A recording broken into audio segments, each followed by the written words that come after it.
Hello बच्चों, online classes में आपका स्वागत है।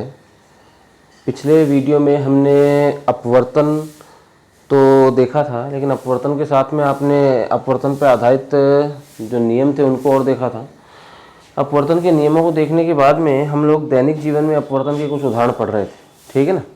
अपवर्तन को देखने के बाद में हम दैनिक जीवन में अपवर्तन के कुछ उदाहरण पढ़ रहे थे और उनमें से एक उदाहरण पे हमने चर्चा की थी कि आयताकार कांच की जो पट्टिका है उससे अपवर्तन कैसे होता है प्रकाश का, और आपको किरण चित्र बना के बताया भी था कि इस प्रकार की स्थिति में जो निर्गत किरण होती है वो हमेशा आपतित किरण के समांतर होती है और निर्गत कोण और आपतन कोण समान होते हैं, ठीक है। साथ में आपने बोला था कि निर्गत किरण और आपतित किरण के मध्य की जो लंबवत दूरी होती है उस लंबवत दूरी को हम क्या कहते हैं, उस लंबवत दूरी को हम लोग पार्श्विक विस्थापन कहते हैं, जिसे हमने स्मॉल डी से दर्शाया था। और इसके लिए हमने व्यंजक भी लिखा था। स्मॉल डी के लिए आपने व्यंजक की लिखा था। देखो, ये इस प्रकार से आयताकार कांच की पट्टिका थी और इस आयताकार कांच की पट्टिका की जो मोटाई है आपने टी ले रखी थी और इस प्रकार से प्रकाश की किरण आपतित हुई थी यहाँ पे, और यहाँ पे अभिलंब ले लिया। ये इसका मूल पथ था, इस हिसाब से इसको जाना चाहिए था। यहाँ इसका अपवर्तन हुआ तो इस हिसाब से आ गई। यहाँ पे फिर अभिलंब ले लिया आपने, यहाँ से फिर अपवर्तन हो जाएगा और ये इस प्रकार से निर्गत होगी। समझे आप मेरी बात को। तो ये जो इनके बीच की लंबवत दूरी थी तो स्मॉल डी ले रखी है आपने कि निर्गत कौन हो गया ई, ये कौन और ये कौन हो गए आर, और ये कौन हो गया हमारे पास में आई, ठीक है।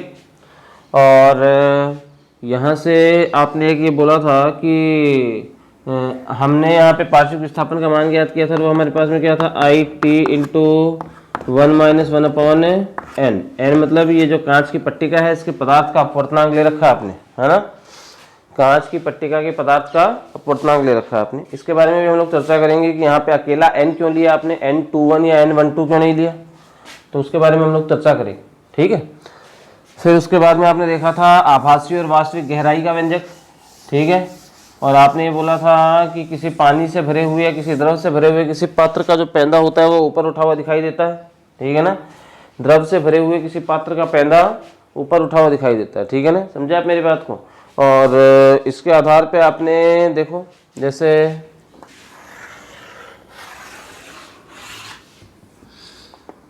हमारे पास में कोई पात्र है जिसमें हमने द्रव भर रखा है,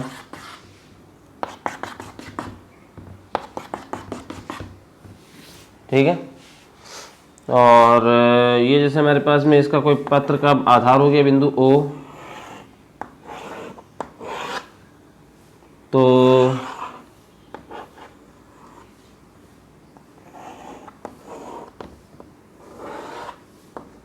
इस प्रकार से इसका अपवर्तन हो गया और ये इस O' से आती हुई प्रतीत होगी, ठीक है।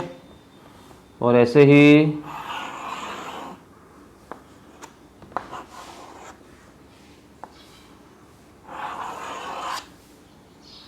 ये भी इस O' से आती हुई प्रतीत होगी। इसका जो पैंदा है वो O' पे दिखाई देता है। या फिर दूसरी स्थिति में ये तो कब है, जब आंख यहाँ पे आप लंबवत देख रहे हैं इसे, ठीक है। अगर इस स्थिति में आंख ना होती तो इस प्रकार से अगर ये किरण जाएगी तो लंबवत चली जाएगी। ये कोई प्रकाश की किरण है जो यहाँ पे आपतित हुई तो इस प्रकार से जाने वाली प्रकाश की किरण अपवर्तन हो गया और यहाँ से आती हुई प्रतीत होगी हमें इस बिंदु O' से, ठीक है। इस स्थिति में जो आंख है वो यहाँ, ठीक है। समझ रहे हैं आप मेरी बात को। तो यहाँ पे आप देखिए इसकी जो वास्तविक गहराई थी वो ये कंप्लीट थी, कैपिटल H माना था आपने इसको, और जो आभासी गहराई है वो ये थी, स्मॉल h माना था आपने इसको, ठीक है।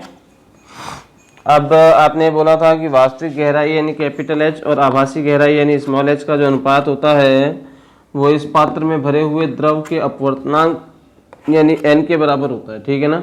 तो यहाँ से आप देखिए h का मान, स्मॉल h का मान कितना आ जाएगा, कैपिटल H अपॉन में n आ जाएगा ना।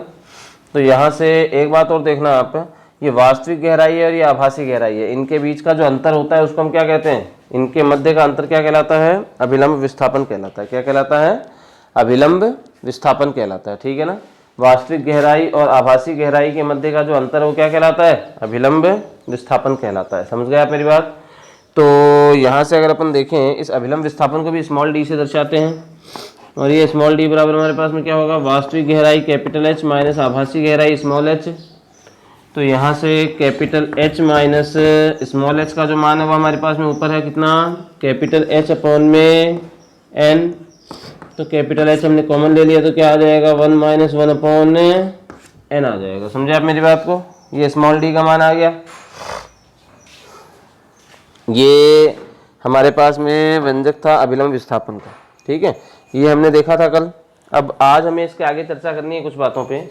तो आज हम देखते हैं दैनिक जीवन में अपवर्तन का एक अंतिम उदाहरण देख लेते हैं, और वो है, आपने महसूस किया होगा कि पानी से भरा हुआ कोई पात्र है और उस पात्र में अगर आप किसी छड़ को आंशिक रूप से डुबा कर रखते हैं तो उसको वो मुड़ी हुई दिखाई देती है आपको छड़, ठीक है ना। कोई भी बर्तन है, आप पानी से भरे हुए किसी बर्तन के अंदर किसी दूसरे चम्मच को या किसी और दूसरी चीज़ को अगर आप आंशिक रूप से डुबा के डालते हैं तो उस स्थिति में मुड़ी हुई दिखाई देती है। वो मुड़ी हुई क्यों दिखाई देती है, इस क्यों का जवाब हम लोग देखने का प्रयास कर रहे हैं, ठीक है।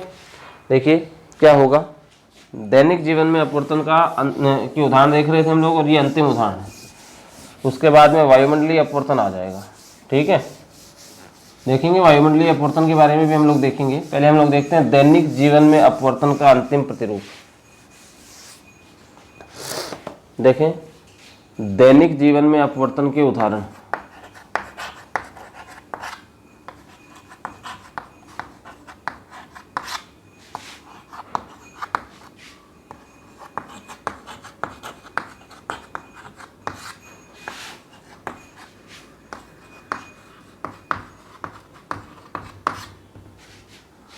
दैनिक जीवन में अपवर्तन के उदाहरण।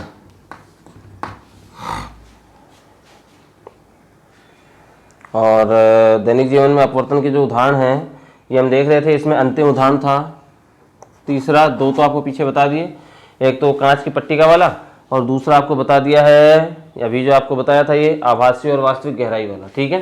तो अब अंतिम उदाहरण हमने ले लिया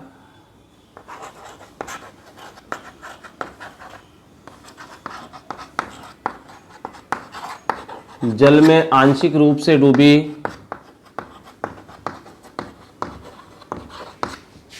छड़ का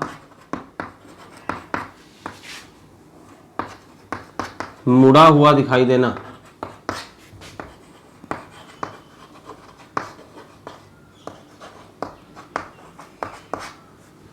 देखेंगे हम लोग कि ये छड़ जो है मुड़ी हुई दिखाई देती है या नहीं देती है, इसके बारे में भी हम लोग प्रयास करेंगे। देखो तो देखना यहाँ से कैसे होगा ये, इसके बारे में हम लोग विवरण देखने का प्रयास करते हैं।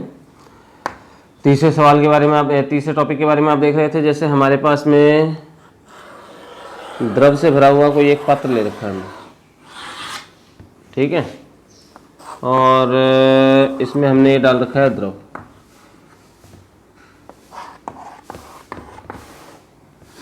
ये हमने द्रव भर दिया, इसके अंदर कोई भी द्रव हो सकता है, पर हाँ ये एक अनिवार्य शर्त है कि आपका ये जो द्रव है ये पारदर्शी द्रव होना चाहिए। अब ऐसे नहीं है कि आप इसके अंदर दूध डाल दोगे जिसके अंदर नीचे का पैंदा नहीं दिखता है, अंदर का कुछ भी नहीं दिखता है, तो फिर ये काम नहीं करेगा, ठीक है ना। पारदर्शी द्रव होना चाहिए, अपारदर्शी होगा तो उससे काम नहीं चलेगा, क्योंकि अपारदर्शी से तो अपवर्तन होता ही नहीं है ना, सॉरी पारदर्शी से, अपारदर्शी से, ठीक है ना, पारदर्शी ही होना चाहिए। समझे आप मेरी बात?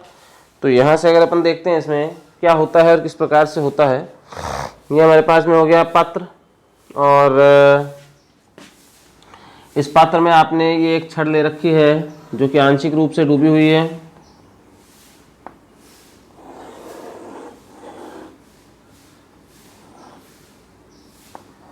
ठीक है, और आंशिक रूप से डूबी हुई इस छड़ का मुड़ा हुआ दिखाई देना हमारे लिए एक प्रश्न था। तो देखो इसके इस वाले अंतिम सिरे से इस वाले सिरे से ये कोई प्रकाश की किरण चलती है और यहाँ पर आपतित होती है। इस प्रकाश की जो किरण है इस जल के पृष्ठ पर आपतित होती है, ठीक है। इस प्रकार से यहाँ पे आपतित हो रही है प्रकाश की किरण, और यहाँ पे आप देखिए ये जो प्रकाश की किरण है अविलंब से दूर हटेगी, और ऐसे एक प्रकाश की किरण जो है ये इस प्रकार से यहाँ पे आपतित होती है, और ये जो प्रकाश की किरण देखना ये कहाँ से कहाँ जा रही है, जल से किस में जा रही है, वायु में। जल से वायु यानी कि सघन से विरल में जा रही है, और सघन से विरल में जाएगी तो चाल बढ़ेगी। चाल बढ़ने का मतलब अपवर्तन कोण का मान बढ़ेगा। अपवर्तन कोण बढ़ेगा इसका मतलब ये जो प्रकाश की किरण है ये इस प्रकार से यहाँ से आती हुई हमें प्रतीत हो जाएगी, ठीक है। समझे आप मेरी बात को? और इसी प्रकार से ये वाली जो प्रकाश की किरण थी ये नीचे वाली, ये भी तो अभिलंब से दूर ही हटेगी ना, ठीक है। अभिलंब से दूर हट गई, अभिलंब से दूर हट गई तो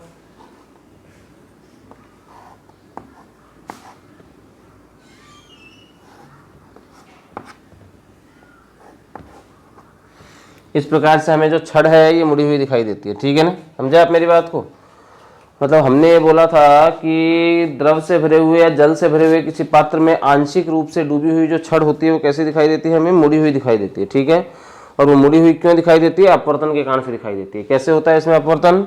छड़ के दोनों अंत जो सिरे होते हैं जो जल में डूबे हुए हैं उनसे चलने वाली जो प्रकाश की किरण है वो सघन से विरल माध्यम में गमन करती है और अभिलंब से दूर हटती है। अभिलंब से दूर हटते हुए ये यहाँ से आती हुई प्रतीत होती है और यहाँ पे हमें क्या दिखाई दे जाता है? यहाँ पे हमें छड़ दिखाई देती है, मुड़ी हुई दिखाई देती है। ठीक है ना, अपनी नई स्थिति पे छड़ दिखाई देती है आपको। ठीक है, और हमने ये जो किया था ये यहीं से क्यों किया है ना? क्योंकि यहीं से तो ये छड़ प्रवेश कर रही है पानी के अंदर। ठीक है, फिर इसके बाद में अगर आप देखते हैं तो ये तो था अंतिम उदाहरण, जल में आंशिक रूप से डूबी हुई छड़ का मुड़ा हुआ दिखाई देना, ये अंतिम उदाहरण था इसका। अब हम प्रकाश के वायुमंडलीय अपवर्तन के बारे में देखते हैं कि वायुमंडलीय अपवर्तन क्या होता है। ठीक है, अब तक देखो जो आपने देखा है उसके आधार पर अगर अपन देखें, हमने अब तक अपवर्तन के दैनिक जीवन में जो उदाहरण थे वो देखे हैं, और दैनिक जीवन में जो उदाहरण थे उनमें आपने ये बोला था, एक तो आपने उदाहरण देखा था ग्लास स्लैब यानी कि कांच की पट्टिका वाला, जो कि आपके प्रैक्टिकल्स में भी है, और दूसरा आपने देखा था कांच की पट्टिका वाला जो है, उसके बाद में आपने देखा था आभासी और वास्तविक गहराई वाला, मतलब द्रव से भरे हुए किसी पात्र का पैंदा ऊपर उठा हुआ दिखाई देता है, और अंतिम ये है द्रव में आंशिक रूप से डूबी हुई जो छड़ है वो मुड़ी हुई दिखाई देती है।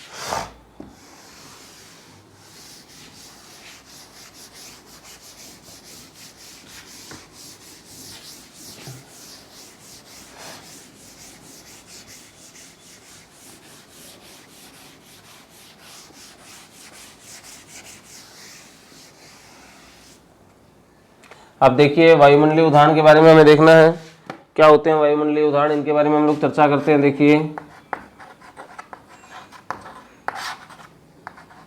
वायुमंडलीय उदाहरण, ठीक है। अब इसमें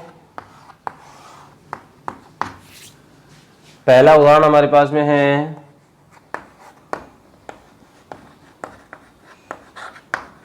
अग्रिम सूर्योदय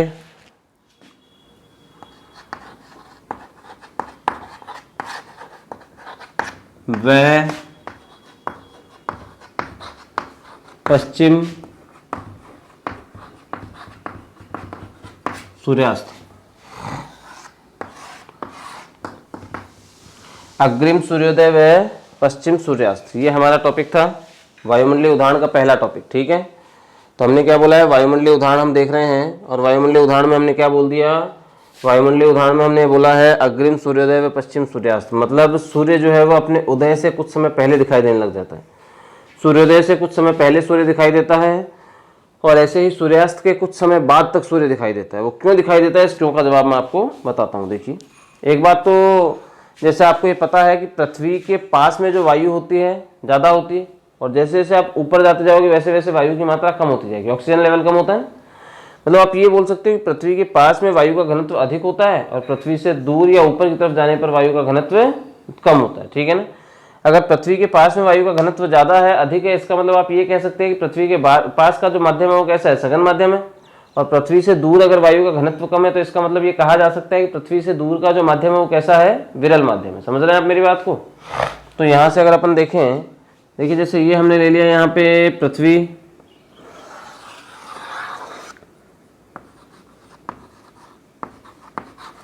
ठीक है, और ये इस पृथ्वी के लिए क्षैतिज रेखा हो गई हमारे पास में।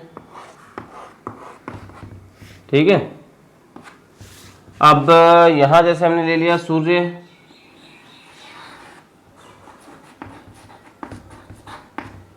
ठीक है,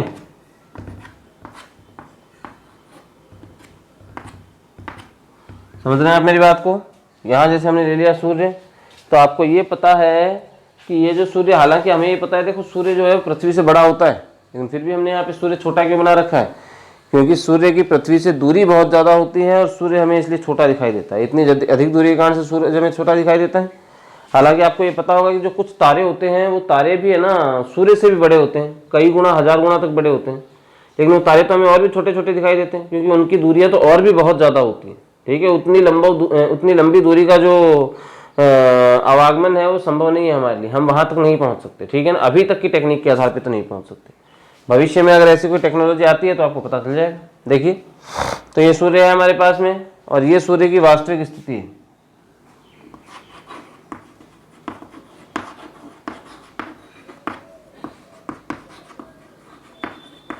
ठीक है, अब हमने क्या बोला था, हमने ये बोला था कि पृथ्वी के पास की जो वायु है उसका घनत्व अधिक होता है और पृथ्वी से दूर वायु का घनत्व कम होता है। ठीक है ना, इस कारण से पृथ्वी के पास में जो माध्यम होता है वो कौन सा होता है, सघन होता है। पृथ्वी से दूर वाला माध्यम कौन सा होता है, विरल होता है। ठीक है, क्योंकि पृथ्वी के पास का वायु का घनत्व अधिक है इसलिए पृथ्वी के पास में माध्यम सघन होगा और पृथ्वी से दूर या ऊपर की तरफ जाने पर माध्यम विरल हो जाएगा क्योंकि वहां पे वायु का घनत्व कम है। तो इस प्रकार से देखिए, ये कोई प्रकाश की किरण है जो कि सूर्य से आ रही है। ठीक है, अब यहाँ पृथ्वी से दूर जो माध्यम है, यहाँ पे माध्यम कौन सा है, विरल। ठीक है, और पृथ्वी के पास में अगर आप पहुंचोगे तो माध्यम कौन सा हो जाएगा, सघन। ठीक है, ये जो क्षैतिज रेखा है हमारे लिए अभिलंब का काम कर देगी। तो आप एक बार बताइए, जो सूर्य से आने वाली जो प्रकाश की किरण है इसे विरल से सघन माध्यम में गमन करना पड़ेगा और विरल से सघन माध्यम में गमन करने का मतलब क्या हुआ कि इसके लिए चाल कम होगी।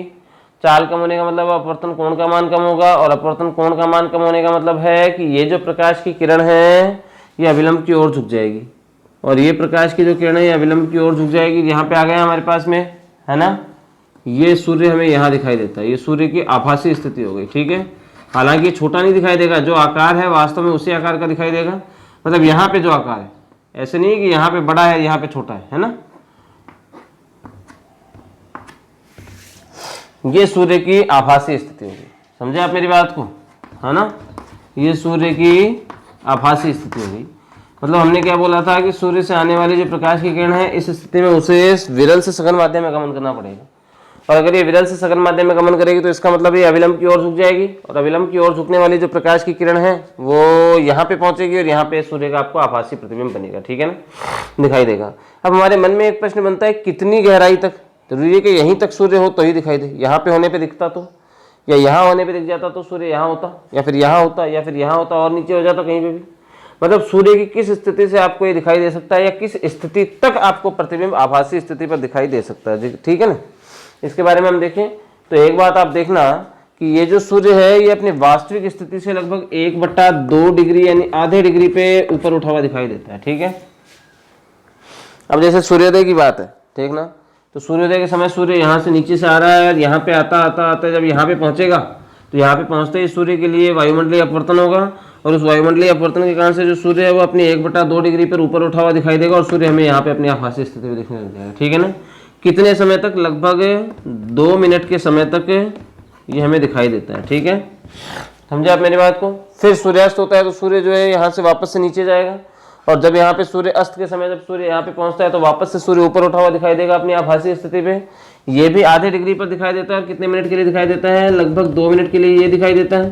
ठीक है, मतलब ये कहा जा सकता है कि इस घटना के कारण से, ये कहा जा सकता है कि इस घटना के कारण से दिन जो है, दिन की अवधि में कितनी वृद्धि होती है, 4 मिनट की वृद्धि होती है। ठीक है ना, इस घटना के कारण दिन की अवधि में 4 मिनट की वृद्धि हो जाती है। ठीक है, ये था हमारे पास में अग्रिम सूर्योदय व पश्चिम सूर्यास्त। ठीक है, तो इसमें जो बातें हमें लिखनी थी, जो बातें हमें बोलनी थी, वो हमने क्या बोली है कि पृथ्वी के पास की वायु का घनत्व अधिक व पृथ्वी से दूर की वायु का घनत्व कम होने के कारण से पृथ्वी के पास का माध्यम सघन व दूर का माध्यम विरल होता है। ठीक है, इस कारण सूर्य से आने वाली किसी प्रकाश की किरण को विरल से सघन माध्यम में गमन करना पड़ता है, इससे यह अपवर्तन के पश्चात अभिलंब की ओर झुक जाती है और सूर्य जो है वो अपनी वास्तविक स्थिति की अपेक्षा आधे डिग्री पर ऊपर उठा हुआ दिखाई देता है, लगभग कितने समय के लिए, लगभग 2 मिनट के लिए। ठीक है ना, तो सूर्य अपनी वास्तविक स्थिति से लगभग आधे डिग्री पर ऊपर उठा हुआ दिखाई देता है, कितने मिनट के लिए, 2 मिनट के लिए, आधे डिग्री पर 2 मिनट के लिए ऊपर उठा हुआ दिखाई देता है। समझे आप मेरी बात को, और यही प्रक्रिया होती है सूर्यास्त के समय पे। ठीक है, तो इस प्रकार ये कहा जा सकता है कि इस एक घटना के कारण से सूर्यास्त में क्या बोलते हैं, दिन की अवधि जो होती है ना, जब तक सूर्य रहता है उसकी अवधि में कितनी वृद्धि हो जाती है, 4 मिनट की वृद्धि हो जाती है। 2 मिनट तो सूर्यास्त के समय में और 2 मिनट सूर्योदय के बाद की, ठीक है ना। समझे आप मेरी बात। ऐसे टोटल 4 मिनट की वृद्धि हो जाती है दिन में। महत्वपूर्ण है ये अग्रिम सूर्योदय और पश्चिम सूर्यास्त जो है ये मोस्ट है, इंपॉर्टेंट है, ठीक है। ऐसे ही जो आपने पीछे वो कांच की पट्टिका वाला देखा था वो भी ठीक था, वो तो हमारे एक्सपेरिमेंट्स यानी प्रैक्टिकल्स में भी है, तो वो तो वैसे भी काम का है, लेकिन ये और भी काम का है, ठीक है ना। समझे आप मेरी बात को। ये था हमारे पास में। और इसी का जो अंतिम उदाहरण है प्रकाश के वायुमंडलीय अपवर्तन का जो अंतिम उदाहरण है वो हमारे पास में क्या है, उसमें कोई डायग्राम वगैरह तो हमें नहीं बनाना है, लेकिन मैं आपको यहाँ पे टॉपिक लिख के बता देता हूँ। दूसरा इसका उदाहरण है तारों का टिमटिमाना।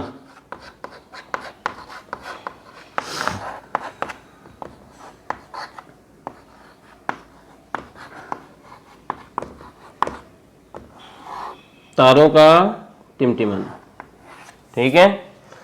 तो तारे हमें टिमटिमाते हुए दिखाई देते हैं, तो क्यों दिखाई देते हैं, इस क्यों का जवाब हमें ढूंढना है। देखो आपने छोटी क्लासेस में एक बात पढ़ी होगी, पृथ्वी जो होती है उसके चारों तरफ वायुमंडल होता है, ठीक है। और उस वायुमंडल यानी एटमॉस्फेयर में कितनी परतें होती है, 4 परतें होती हैं, ठीक है। समझे आप मेरी बात को। तो जैसे ये हमारे पास में है पृथ्वी, और इसके चारों तरफ ये 4 परतें होंगी, ठीक है। तो अब सूरज से इससे तारों से आने वाली जो प्रकाश की किरण है, वो तारों से आने वाली जो प्रकाश की किरण है वो इन 4 परतों से बार बार आगे जाएगी। यहाँ पे वायु का घनत्व कुछ और है, कम है, लेकिन उसकी तुलना में यहाँ घनत्व ज़्यादा हो गया, उसकी तुलना में यहाँ घनत्व ज़्यादा हो गया, और उसकी तुलना में यहाँ पे घनत्व ज़्यादा हो गया, और यहाँ पे घनत्व और ज़्यादा हो गया, ठीक है ना। मतलब कहने का अर्थ है कि हर परत का घनत्व और पृथ्वी के पास का जो घनत्व है वो अलग अलग होता है। मतलब ये कहा जा सकता है कि माध्यम सघन होता जाता है, जैसे जैसे आप पृथ्वी के पास में जाओगे। यहाँ पे माध्यम विरल था, लेकिन इसकी अपेक्षा ये सघन था, इसकी अपेक्षा ये सघन था, और इसकी अपेक्षा यहाँ वाला सघन था। समझे आप मेरी बात को।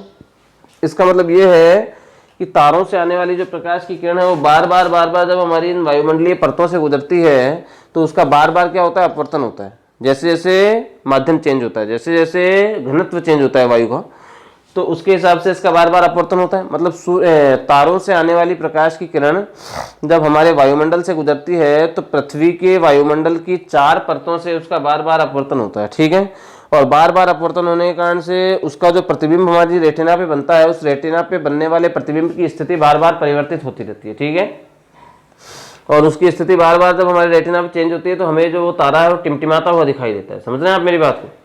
मतलब तारों का टिमटिमाना वास्तव में कौन सी घटना का उदाहरण है, कौन सी घटना का कारक है, प्रकाश के वायुमंडलीय अपवर्तन यानी अपवर्तन का उदाहरण है, सीधी सी बात है, ठीक है ना, प्रकाश के अपवर्तन का। तो हमने क्या बोला है, हमने बोला है कि जो प्रकाश की जो किरण है, जो तारों से आने वाला जो प्रकाश होता है उसे वायुमंडल की विभिन्न परतों से गुजरना पड़ता है, और इस कारण से जब इसे विभिन्न परतों से गुजरना पड़ता है तो इस कारण से इसका बार बार अपवर्तन होता है, जिससे हमारी रेटिना पर इसका बनने वाला जो प्रतिबिंब है बार बार उसकी स्थिति परिवर्तित होती है, जिससे हमारी रेटिना पर तारों के बने प्रतिबिंब की स्थिति बार बार परिवर्तित होती है, और इस कारण से हमें तारे टिमटिमाते हुए दिखाई देते हैं। समझे आप मेरी बात को। इसलिए हमें तारे कैसे दिखाई देते हैं, टिमटिमाते हुए दिखाई देते हैं, ठीक है। समझ गए आप मेरी बात। ये था हमारे पास में तारों का टिमटिमाना, जो कि एक वायुमंडलीय अपवर्तन का उदाहरण है, ठीक है ना। मतलब अपवर्तन पे आधारित ये कुछ घटनाएं थी जो हमने देख ली हैं। अपवर्तन पे आधारित अभी तक हमने 2 प्रकार की घटनाएं देखी हैं, एक तो दैनिक जीवन में काम में आने वाली घटनाएं, और दूसरे हमने देखी हैं वायुमंडलीय अपवर्तन की कुछ घटनाएं, ठीक है ना। दैनिक जीवन में काम में आने वाली जो घटनाएं थी उनमें हमने 3 चीजें देखी थी, 3 उदाहरण देखे थे। एक तो कांच की पट्टिका से अपवर्तन देखा था, दूसरा हमने इसके अलावा कांच की पट्टिका से अपवर्तन आपने देखा था, उसके अलावा हमने देखा था आभासी और वास्तविक गहराई वाला। हमने कहा था कि द्रव से भरे हुए किसी पात्र का जो पैंदा है वो ऊपर उठा हुआ दिखाई देता है। उसके बाद में हमने जो कांच की पट्टिका से अपवर्तन ये जो पैंदा ऊपर उठा हुआ दिखाई देता है, उसके बाद में हमने देखा था कि द्रव में डूबी हुई किसी आंशिक रूप से डूबी हुई किसी छड़ का मुड़ा हुआ दिखाई देना, जल में आंशिक रूप से डूबी हुई किसी छड़ का मुड़ा हुआ दिखाई देना, ठीक है ना। और उसके बाद में हमने शुरू किया था वायुमंडलीय अपवर्तन, ठीक है ना। और वायुमंडलीय अपवर्तन के कुछ उदाहरण हम देख रहे थे। उनमें से पहला उदाहरण हमने क्या देखा था, अग्रिम सूर्योदय व पश्चिम सूर्यास्त। और इसमें हमने बोला था कि सूर्य जो है वो आधे डिग्री पर 2 मिनट तक अपनी आभासी स्थिति पर दिखाई देता है, और इसके कारण से दिन की अवधि में 2 मिनट की वृद्धि 4 मिनट की वृद्धि हो जाती है, ठीक है ना। और दूसरा हमने देखा था तारों का टिमटिमाना, और इसमें हमने बोला भी था कि तारों से आने वाला प्रकाश जब वायुमंडल की विभिन्न परतों से गुजरता है तो इसका बार बार अपवर्तन होता है, जिससे हमारी रेटिना पर तारों के बने हुए प्रतिबिंब की स्थिति निरंतर परिवर्तित होती है और तारा हमें टिमटिमाता हुआ प्रतीत होता है। समझे आप मेरी बात को। अब एक प्रश्न और बनता है हमारे दिमाग में, आपने जो तारों का टिमटिमाना देखा है, ये जो आप वायुमंडलीय अपवर्तन पे उदाहरण एक आधारित एक घटना आप बोल रहे हैं, इसके आधार पे एक बात और देखिए, जब आप एक प्रश्न और बनता है और वो ये है कि तारे हमें टिमटिमाते हुए प्रतीत होते हैं लेकिन ग्रह नहीं होते, क्यों? मैं सीधी सी बात है, आप यहां से जब देखते हैं तो तारे आपको दिखाई देते हैं, लेकिन तारे आपको दिखाई देते हैं लेकिन ग्रह नहीं दिखाई देते, क्यों? कारण, ठीक है, मतलब स्पष्ट है, तारे टिमटिमाते हुए प्रतीत होते हैं लेकिन ग्रह टिमटिमाते हुए प्रतीत नहीं होते। जैसे पृथ्वी एक ग्रह, हमारे साथ में समस्या क्या है, पृथ्वी स्वयं के प्रकाश से प्रकाशित नहीं है। पृथ्वी को प्रकाश किसका मिलता है? सूर्य का मिलता है, ठीक है ना। पृथ्वी स्वयं के प्रकाश से प्रकाशित नहीं है, हमें प्रकाश किससे मिलता है? सूर्य से मिलता है, ठीक है। तो हम ये कह सकते हैं कि जितने भी जो ग्रह हैं वो स्वयं के प्रकाश से प्रकाशित नहीं है, उनके पास में स्वयं का प्रकाश नहीं है, और स्वयं का प्रकाश नहीं होने के कारण से जो तारे हैं, जो ग्रह हैं, वो टिमटिमाते हुए प्रतीत नहीं होते हैं, जबकि तारों के पास में स्वयं का प्रकाश होता है, ठीक है ना। तारों के पास में स्वयं का प्रकाश होता है, इसीलिए तारे भी हमें टिमटिमाते हुए प्रतीत होते हैं। अब हमारे मन में एक जिज्ञासा और उठती है कि अगर तारों के पास में स्वयं का प्रकाश और ये टिमटिमाते हुए प्रतीत होते हैं, तो यही स्वयं का प्रकाश तो सूर्य के पास में भी है, ये भी हमें टिमटिमाता हुआ प्रतीत होना चाहिए। तो देखिए वास्तव में क्या होता है कि सूर्य भी टिमटिमाता है ना, लेकिन समस्या क्या है कि हम सूर्य की ओर लगातार देख नहीं सकते, निरंतर आप देख नहीं सकते सूर्य की ओर, आपको दिखाई नहीं देगा। क्यों नहीं दिखाई देगा? क्योंकि सूर्य की पृथ्वी से जो दूरी है वो कम है, ठीक है, और इस दूरी पे सूर्य का जो प्रकाश है उसकी तरफ आप देखोगे लगातार तो आपकी आंखें खराब हो सकती हैं, ठीक है ना। इसलिए आपको निरंतर कुछ भी दिखाई नहीं देता, है ना। आंखों के आगे जब आप गौर से देखते हो तो आंखों के आगे अंधेरा सा होने लग जाता है, ठीक है, एक अलग अलग रंग आने लग जाते हैं। इस कारण से हम सूर्य की ओर लगातार देख नहीं पाते, और देख नहीं पाने के कारण से हमें सूर्य जो है वो अपनी, मतलब सूर्य हमें टिमटिमाता हुआ प्रतीत नहीं होता, ठीक है। जबकि तारे जो है उनकी पृथ्वी से दूरी बहुत ज्यादा है, और इतनी ज्यादा दूरी से अगर आप उसको देखते हो तो उस प्रकाश के कारण से हमारी आंखों पर दिक्कत नहीं होती। समझ रहे हैं आप मेरी बात को? तो ये था, तो हमारा जो प्रश्न था वो क्या था कि तारे टिमटिमाते हुए प्रतीत होते हैं परंतु, तारे टिमटिमाते हुए प्रतीत होते हैं परंतु ग्रह नहीं, क्यों? तो ऐसा क्यों होता है? क्योंकि तारे स्वयं के प्रकाश से प्रकाशित होते हैं, जबकि ग्रह स्वयं के प्रकाश से प्रकाशित नहीं होते, ठीक है। इसलिए हमें तारे टिमटिमाते हुए प्रतीत होते हैं और ग्रह टिमटिमाते हुए प्रतीत नहीं होते, ठीक है। ये था हमारे पास में वायुमंडलीय अपवर्तन। अब एक पीछे हमने टॉपिक छोड़ा था जो हमने कल मैंने आपको बोला भी था, वो था हमारे पास में निरपेक्ष अपवर्तनांक। अपवर्तनांक पे आधारित एक और टॉपिक था जो आपने पीछे देखा था, उसी पे आधारित कुछ बातें और बताना चाह रहा हूं मैं आपको।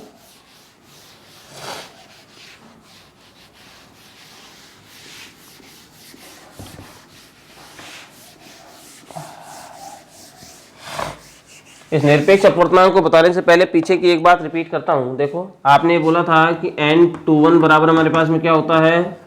n2 अपॉन में n1, यही है ना।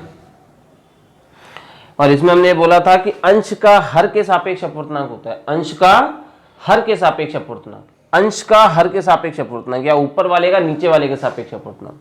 तो ऊपर कौन सा माध्यम है? दूसरा माध्यम है। दूसरे माध्यम का किसके सापेक्ष है? पहले माध्यम के सापेक्ष अपवर्तनांक, ठीक है।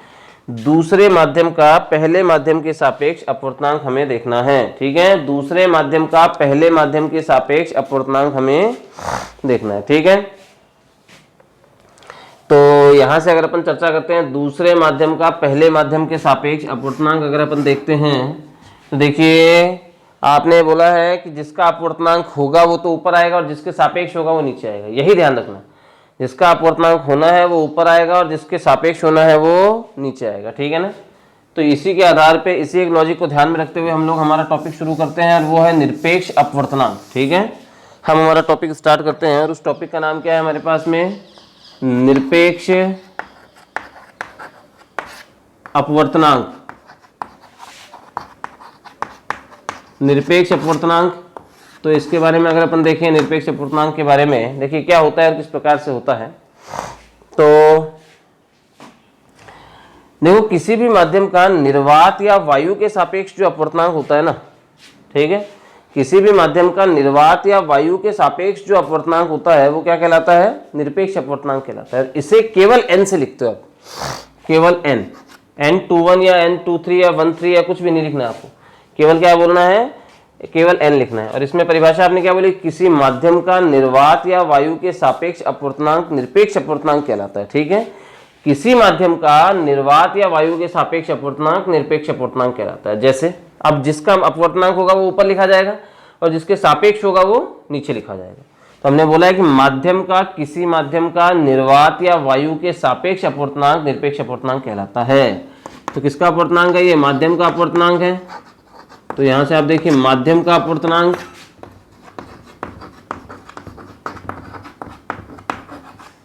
बट्टा, और दूसरा हमारे पास में क्या है? निर्वात या वायु का अपवर्तनांक, निर्वात या वायु का अपवर्तनांक। ठीक है, निर्वात या वायु का अपवर्तनांक।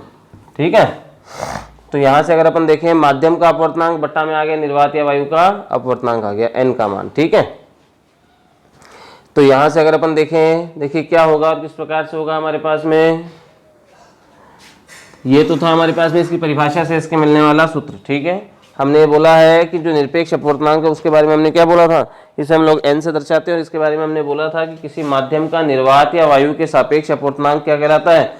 निरपेक्ष अपवर्तनांक कहलाता है और इसे n से दर्शाते हैं। और इसलिए हमारे पास में क्या हो गया? n बराबर हो गया माध्यम का अपवर्तनांक बट्टे निर्वात या वायु का अपवर्तनांक। ठीक है, ये तो इसकी परिभाषा से मिलने वाला इसका सूत्र हो गया। एक और इसका सूत्र मिलता है जो काम का है, एक और इसका सूत्र मिलता है जो काम का है, और वो क्या है? वो ये है कि जो निरपेक्ष अपवर्तनांक है n,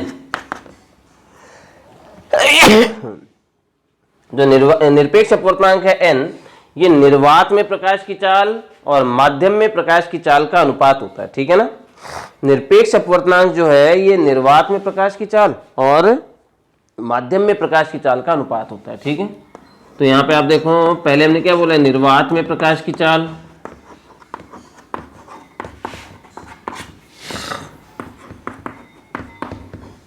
और दूसरा हमने बोला है माध्यम में प्रकाश की चाल।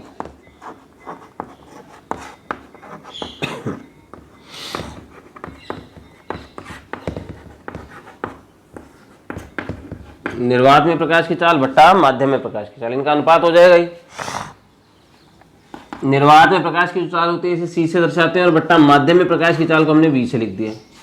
जहां c का जो मान है वो हमारे पास में फिक्स होता है, निर्वात में प्रकाश की चाल तो फिक्स होती है 3 × 10⁸ मीटर प्रति सेकंड। 10वीं क्लास में आपने पढ़ा भी होगा, ये हो जाएगा हमारे पास में। तो यहां से आप देखो n बराबर क्या हो गया? c/v। c तो नियत है, तो आप ये बोल सकते हो कि यहाँ से जो n है अपवर्तन निरपेक्ष अपवर्तनांक है माध्यम का, वो उस माध्यम में प्रकाश की चाल यानी v के व्युत्क्रमानुपाती होता है। होता है क्या?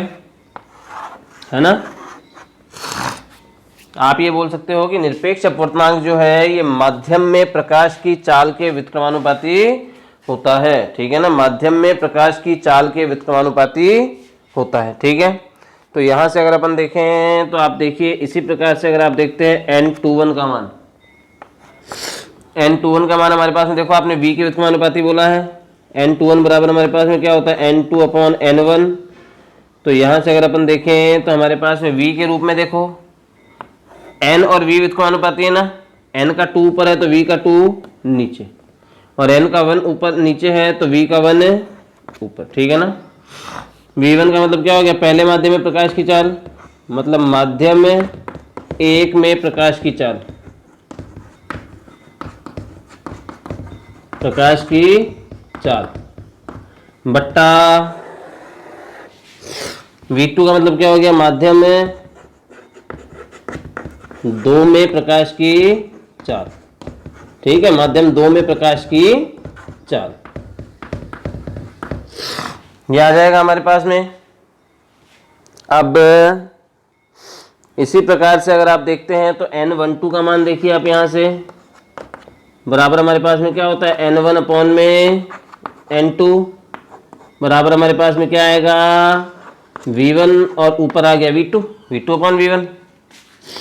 तो इसका मतलब क्या हो गया हमारे पास में? माध्यम 2 में प्रकाश की चाल, प्रकाश की चाल बट्टा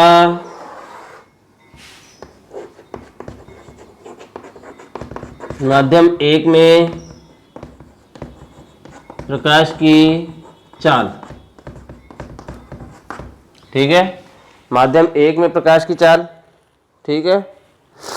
तो ये आ जाएगा हमारे पास में निरपेक्ष अपवर्तनांक के। देखिए शुरुआत में आपने क्या बोला था, इसकी परिभाषा, किसी भी माध्यम का निर्वात या वायु के सापेक्ष अपवर्तनांक क्या कहलाता है, निरपेक्ष अपवर्तनांक कहलाता है।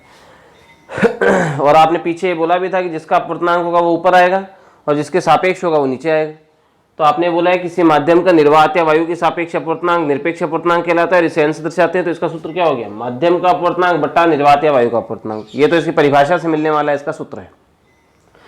इसके अलावा हमने दूसरा सूत्र ये बोला था कि यह निर्वात में प्रकाश की चाल वह माध्यम में प्रकाश की चाल का अनुपात होता है। तो निर्वात में प्रकाश की चाल को आपने c से और माध्यम में प्रकाश की चाल को आपने b से दर्शा दिया।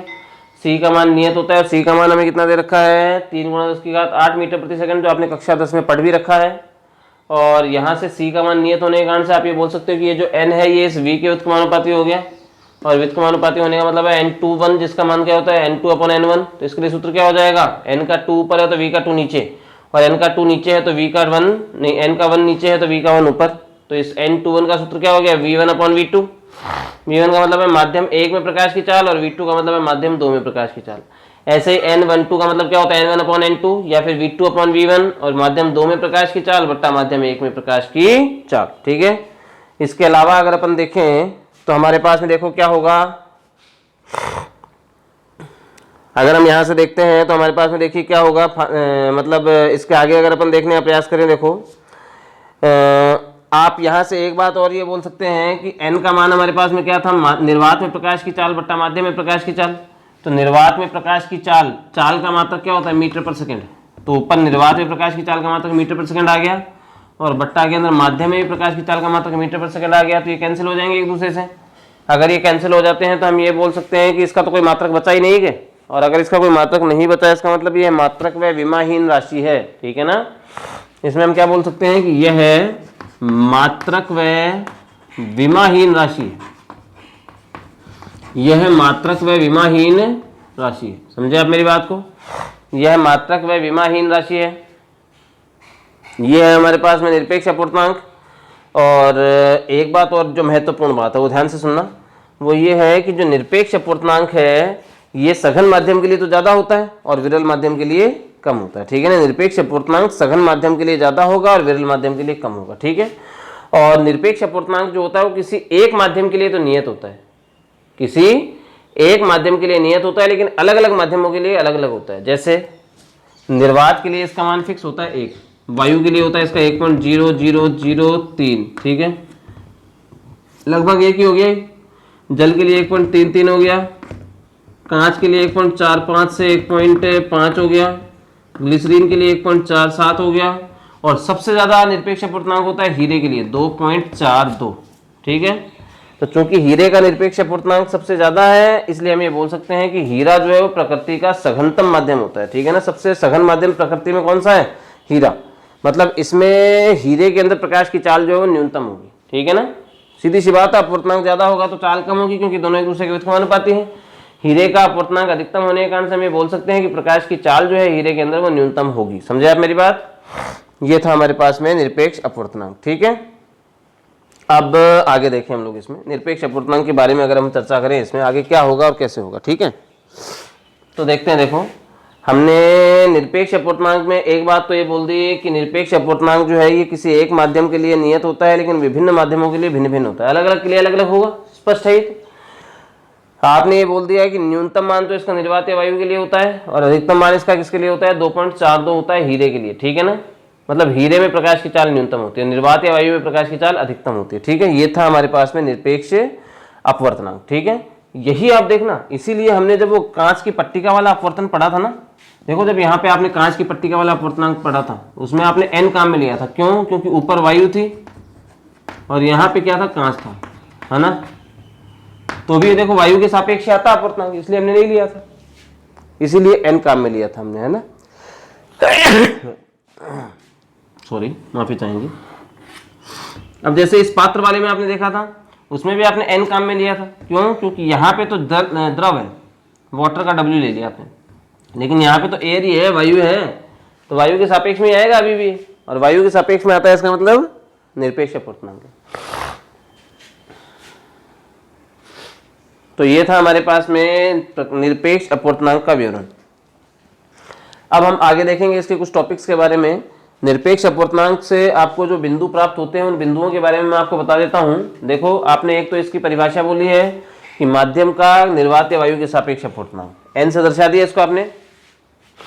ये निर्वात में प्रकाश की चाल और माध्यम में प्रकाश की चाल का अनुपात भी है, और इसके साथ में आपने ये बोल दिया कि n जो है ये v के व्युत्क्रमानुपाती होता है, माध्यम में प्रकाश की चाल के व्युत्क्रमानुपाती होता है। मतलब अगर निरपेक्ष अपवर्तनांक अधिक होगा तो माध्यम में प्रकाश की चाल कम हो जाएगी उस माध्यम के अंदर, ठीक है ना। जिस माध्यम का अपवर्तनांक जितना ज्यादा होगा उसमें प्रकाश की चाल उतनी ही कम हो जाएगी। इसी आधार पर आपने बोला कि ये किसी एक राशि के लिए तो नियत है, लेकिन भिन्न भिन्न के लिए भिन्न भिन्न होता है। सबसे ज्यादा इसका मान किसके लिए होता है? हीरे के लिए। तो इसकी बात स्पष्ट है कि हीरे के लिए अगर निरपेक्ष अपवर्तनांक अधिकतम है तो इसमें प्रकाश की जो चाल है वो न्यूनतम होगी, ठीक है। और ऐसे ही आपने बोला था कि ये जो निरपेक्ष अपवर्तनांक है निर्वात या वायु के मतलब निरपेक्ष अपवर्तनांक जो है ये मात्रक व विमाहीन राशि है, ठीक है। इनके बारे में हम चर्चा कर चुके हैं। अब इससे आगे हमारा टॉपिक होगा पूर्ण आंतरिक परावर्तन। उस पूर्ण आंतरिक परावर्तन में परावर्तन के कुछ तथ्य भी काम में आते हैं और अपवर्तन के कुछ तथ्य भी काम में आते हैं, ठीक है ना। इसके बारे में हम लोग चर्चा कल करेंगे, लेकिन चूंकि इसमें परावर्तन व अपवर्तन दोनों काम में आते हैं तो इसीलिए आप नेक्स्ट वीडियो से पहले, उस नेक्स्ट टॉपिक को शुरू करने से पहले अपवर्तन और परावर्तन को एक बार रिवाइज कर लें, ठीक है। धन्यवाद।